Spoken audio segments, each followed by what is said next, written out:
Hey guys. So I'm just coming for a real quick video. Don't get too used to it. Do whatever you feel. You know how I do. Anyway, so have you guys recently heard about this Dani Leigh and DaBaby situation? Oh, child. Like I have been enthralled for the past couple of days by this. Doing what hood girls who are healing does. And that's finding a little bit of drama to get into that ain't got nothing to do with you. So I'm here today to talk to you guys about the things that I saw in that Dani Leigh, whatever her name is, situation with her most recent baby father, DaBaby. Or maybe I should say it in reverse. DaBaby and his most recent baby mama, Dani Leigh's situation, right? I saw that, and all I could do was think about myself and my quest for love and my quest for relationships and the things that I have subjected myself to. So today, I'm gonna just share 5 things that I learned that that situation showed me is important to learn. So let's get into it.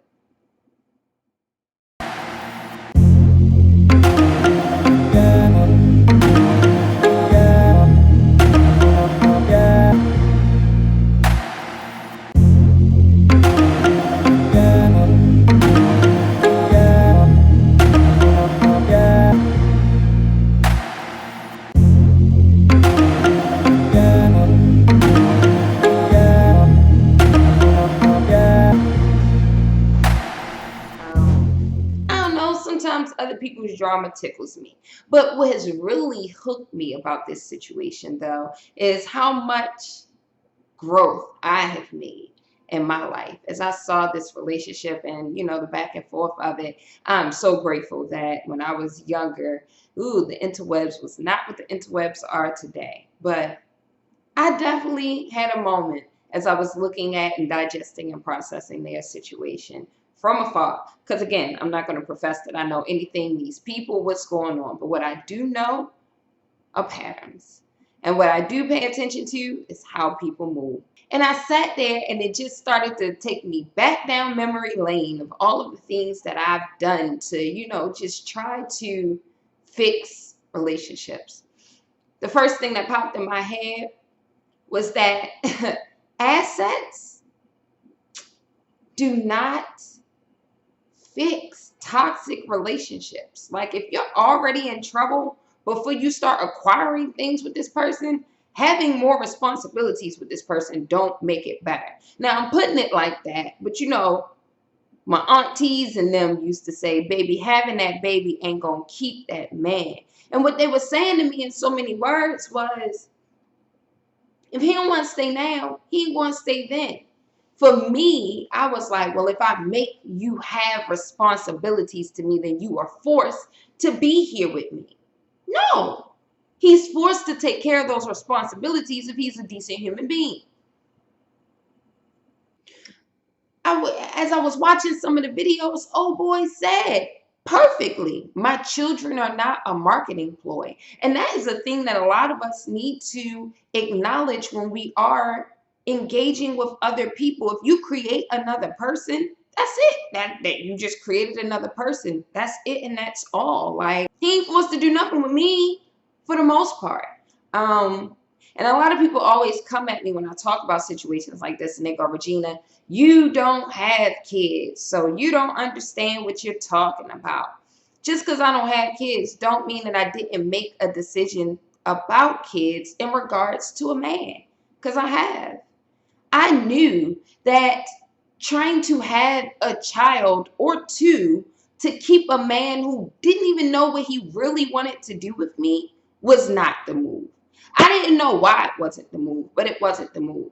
Do I think about it all the time? Yeah, but I know that that was the best smart decision I could have made. A decision to not put people in situations that they aren't wanted in. Even if that want eventually comes, because everybody, it's one thing to get hit with shock and be like, oh, what the fuck am I going to do?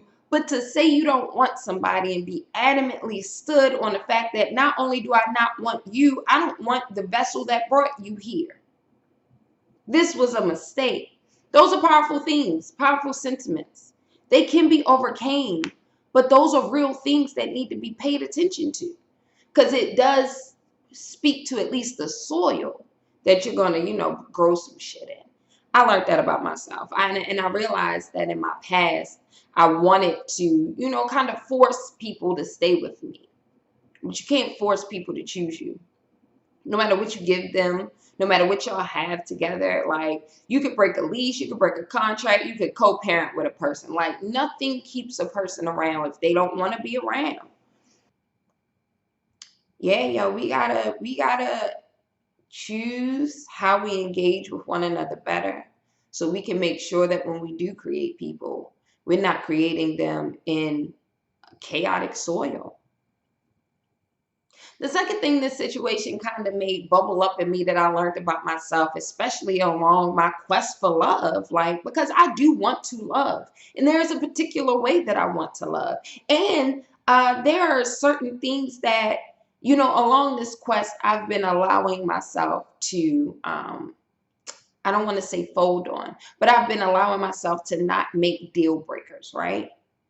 However, the second thing that bubbled up in me was that I'm not that special, right? Nothing about me makes me inherently special than the women that this man has been or still tied to. The only thing that's different about my connection with him, hopefully, is him. I realized that, like, especially how a man engages with the mother of his child speaks volumes to how he cares about women that he's romantically linked to. Because he once was romantically linked to this woman, even if it was just a wham bam, thank you, ma'am, and they had a child, something resulted of that, right? That speaks to his decision making. It is a red flag to me when a man can't have a functioning relationship with the mother of his child. Because what makes me more special than the woman who gave him life, no matter how that life got here? And of course, you could bleed that out to other women in his life, right? His mother, his sisters, if he has close female relationships, all of those things. And no, I'm not sitting here and say judge a person. I am saying have discernment about how you feel when you're around that person. And look, here's the thing. For me, in the love quest that I am on, I know that I will find somebody who do show me how special I am. And then I will be inducted into a tribe of special women who understand and can teach me how to appreciate that specialness in ways that only is unique to that tribe. But that's a whole nother conversation for another day. And that's my shit, not yours. I'm just saying, I realize some men and women don't like necessarily uh, the people that they're sleeping with. They just like sleeping with them. And the same rules may apply for you too. It's also a major red flag for me when someone is kind of comparing me to the people in their past. Don't compare me, because then it's one of those things where I'm questioning if you've learned the lesson, if you've let go, if you've moved on. Because a comparison kind of kills everything that we're generating. If you learned the lesson, right, from that situation, then you wouldn't necessarily be comparing me. You would be applying the differences that you learned, what you want, what you don't want, based off of what your experiences were.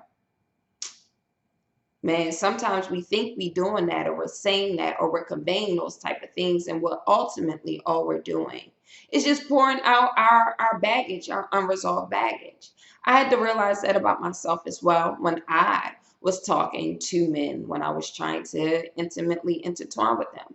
Can't sit here and have a 20-minute conversation with you about my exes and what they didn't do and how I'm this and I'm that. What I can do is tell you how much I've learned that the way that I love is not necessarily a problem. It's empirically proven. That people always see me late, and I can kind of see when people see me. And it's up to me to accept that growing curve. But lastly, what I've been trying to communicate, but I now have a better lexicon to do so, is that I am not the problem. I just haven't found somebody else who understands the equation. Baby, and a perfect segue into the next point that I learned about watching this situation, and it's also topical to some of the conversations that I've been having about love and relationships with people that I've either been in love relationships with or been watching theirs go down. When someone tells you who they are, believe them. Man, my Angelou kind of gave me that one, and it always rings in the back of my head whenever a situation like this shows itself. Because one thing about things like this is people don't necessarily hide who they are from you. They just drop little nuggets. It's up to you to pay attention to it. The way he's talking about the women of his past, he's already telling you, I never really, chose to be in a relationship. I just ended up in one. Okay, baby. What about him has changed that makes you think he's going to choose to be in a relationship with you? Or maybe he's not the person to choose relationships. Maybe he just likes doing whatever it is that he likes doing. Accept that. But I am not. And again, people lie all the time, and I know things like that happen. But here's the thing. The minute you realize, that's when that person told you who they were. None of the shit before that point was real or truthful or anything you could put anything into, because now you know who they are. Believe that. I've been that person on the quest of making sure that I didn't feel abandoned or my love wasn't unreciprocated, no matter how long it took for the reciprocity to come. I was always that person, always looking to prove what I already felt or knew or had examples of. I just needed to make sure. No, what more is there to make sure? I used to be in love with someone who literally walked around and said that they feared love. And I wholeheartedly thought I could change that person into loving love the way that I did. That's very silly on my part. And we all got to learn that lesson. Being silly and doing silly things don't make you a bad person. It just means that you made a bad decision in that moment with the limited information that you had. When you know better, though, you got to do better. I know better now. The fifth thing, man, and then I'm going to get up out of here because I did not want to hold you guys for too long. But the fifth thing, and this is, it's going to keep popping up. I'm working on myself, and I realized that every turn, this is the last point in everything. Accountability. I have to hold myself accountable for the things that I do and do not accept, for the things that I say I want, but I don't make sure that first I pony up on it, and then secondly, the partner that I'm choosing pony up on it. See, accountability has been a big thing in my world right now. Because accepting things isn't necessarily putting a connotation on it, positive or negatively. It's just recognizing that it's there. And then asking yourself, why or how did it get there? Matter of fact, asking yourself why and how did it get there? Those are the things that you deal with. That's what I'm realizing about accountability.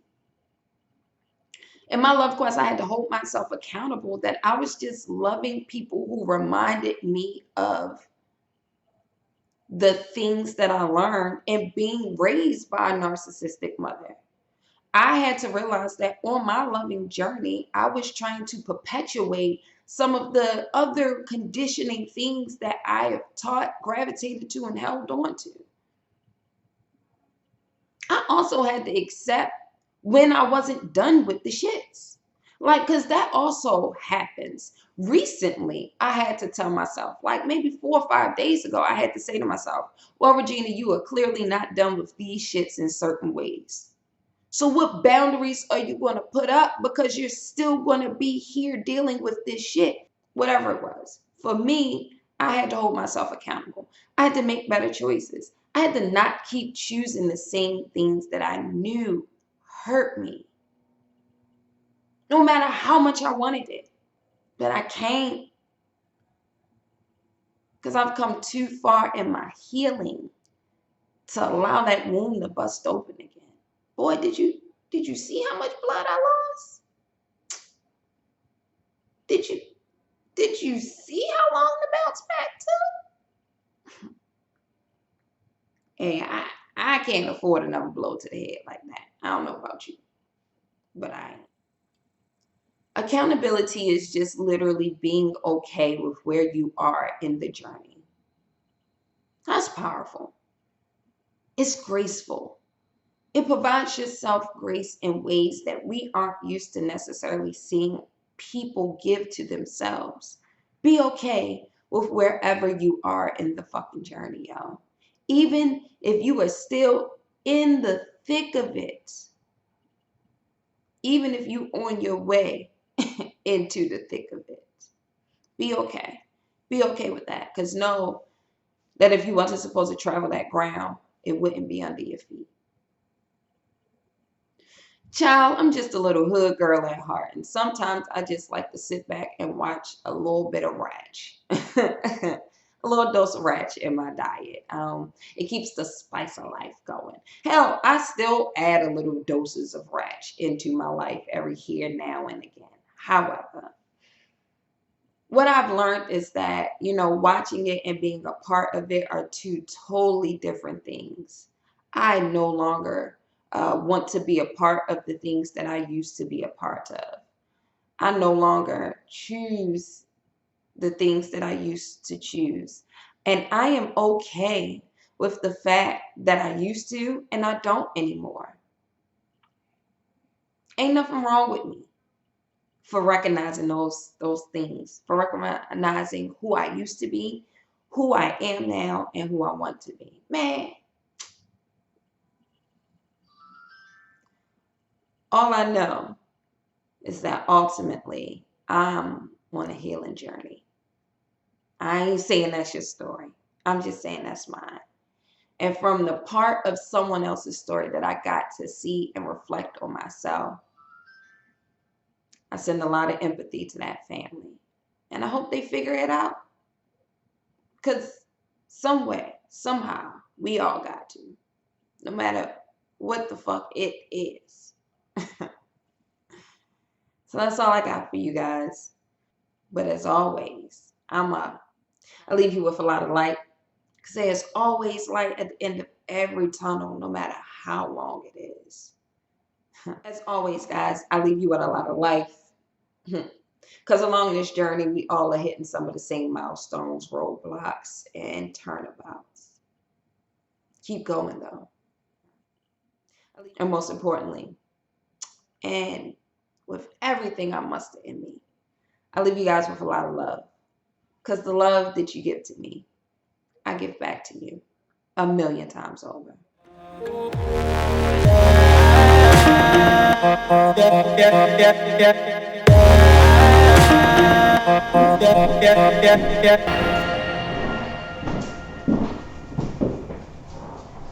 I need way better friends.